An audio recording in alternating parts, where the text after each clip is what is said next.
সকাল থেকে একটা মক্কেলও পাইলাম না গো। গ্যাসটা লাগে ছুটি হইলো। এই এই আপা, আপনার বাসা কোনে? বাসা বাসা আপনি কি আমারে চিনেন? না না, আপনি তো আমরা চিনেন না, আপনারা তো আমি চিনি না, তাহলে কিন্তু আমারে ডাক দিলেন কেন পিছন আপনার থেকে? বাসা কোথায়? গার্মেন্টস ছুটি হয়েছে নাকি? হ্যাঁ ভাই ছুটি হইলো তো। গার্মেন্টসে জব করেন হ্যাঁ। তো আপনার অনেক আপদ বিপদ দেখতেছি আপনার কাছে। আরে ভাই আপনি কেমনে দেখলেন আপনি বল? আমি তো কবিরাজ, মানুষের হাত দেখা ভবিষ্যৎ মানে বলে দেই, আগে পিছে সামনে মানুষের আপদ বিপদ আছে কিনা, ভালো মন্দ কথা আমি বলে দেই। আমি ন্যাংটার দেশ থেকে আইছি বাংলাদেশে, কিছু কথা বলি, শুনবা? জীবনে তো কাউরে হাতটা দেখাই নেই, এন কি মানে কবান গার্মেন্টস ছুটি হলে কাল বাসায় যামু। দেখি তোমার হাতটা। সর্বনাশ, তুমি তো মেলা রোগের আক্রান্ত হইয়া তুমি মানে বিপদে, মানে যে কোনো সময় বড় ধরনের অসুখে তুমি পড়ে যেতে পারো। কি কর? বিশাল সমস্যায় আছো তুমি।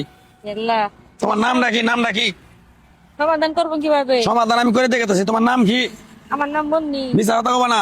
আমি সাথে তুমি হিন্দু না মুসলমান? মুসলমান। একবার কও বিসমিল্লাহ, বিসমিল্লাহ। আরেকবার কও সুবহানাল্লাহ। সুবহানাল্লাহ। নামগুলো নিলে ভালো না ক্ষতি? ভালো।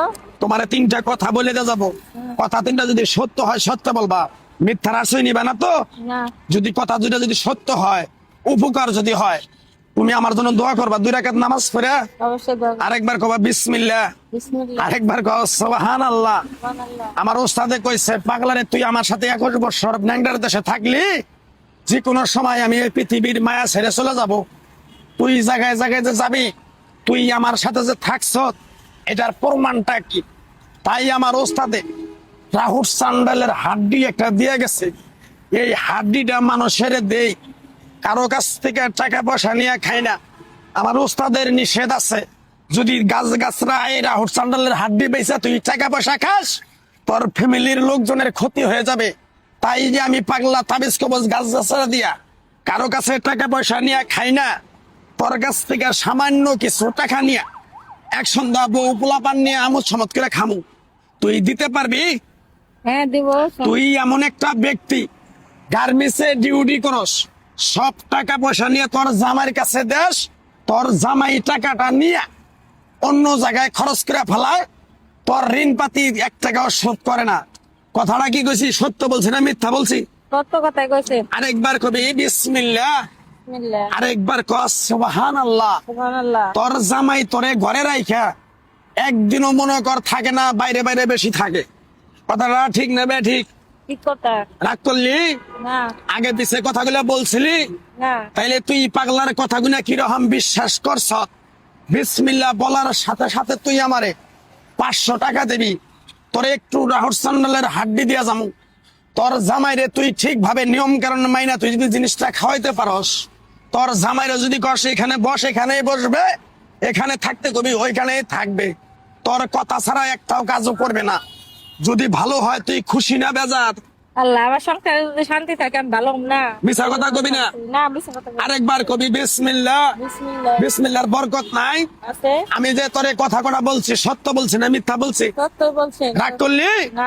চীনা বামনের পয়থা লাগে না, আমার ওস্তাদে বইলা গেছে, পাগলা রে তোরে এই জিনিসটা দিয়ে গেলাম, 10টা জায়গায় তুই মজমা করে মানুষের হাতে তুলে দিবি, উপকার হইলে তোর জন্য আমার জন্য দোয়া করবে। কথাটা কি কইছি বুঝতে পারছেন? হ্যাঁ। এই রাহুল সান্ডালের হাড্ডিটা আপনার হাতে দেওয়ার আগে কিরকম আমার কথাগুলো তুমি বিশ্বাস করছো? বিসমিল্লাহ বলার সাথে সাথে তোমার কাছে কয় টাকা চাইছিলাম? 500। বিসমিল্লাহ বলার সাথে সাথে টাকা 500 বাইর করো। তোমার একটু রাহুল সান্ডালের হাড্ডিটা দিয়ে যায়, তোমার জামাইয়ের বালিশের নিচে জিনিসটা রেখে দিবা, তোমার জামাই 1 সপ্তাহ পরে ভালো হয়ে যাবে। খুশি না বেজার? খুশি আমি। তাহলে 500 টাকা বাইর করো, দেখি কিরকম আমার কথাটা বিশ্বাস করছে। আমি আজকে যাবার চাইছিলাম বাজারে বুঝছেন, হ্যাঁ, এই জন্য কয়টা টেয়া নিয়ে আসছিলাম মনে করি। আমি যে কথাটি কইছি সত্য বলছি না মিথ্যা বলছি? 1000 টাকা আছে আমার কাছে, আমি দিয়ে দিলাম। কয় টাকা দিছ? 1000। মন থেকে দিছ? কোন থেকে দিছি? দাবি আছে? না। জিনিসটা দিমু, পিছন দিকে তাকাবে না। তোমার জামাই যে বালিশে ঘুম পারে, ওই বালিশের নিচে ঠিকভাবে জিনিসটা রাইখা দিবি, উপকার হইলে মসজিদ মাদ্রাসা এতিমখানা করি মানুষের 50 টাকা দান করিস। জায়গা যা, পিছন দিকে তাকাইস না। কিছু কবা ভাই তুমি? না ভাই দেখলাম হ্যাঁ, দেখলাম। তুমি তো আমার পেটে নাতি দিবার চাইছিলে এখনই। তুমি তো ওই বেডিরে এখনই খোসা দিয়ে কয়ে দেন ছিল যে এটা মনে আউট বাট পাত। না না না না, আমি কথা শুনতেছি, আমি একটা ধান্দায় আছি তো এই জন্য। কারো কাছে কবি না, জায়গা বাবা যা।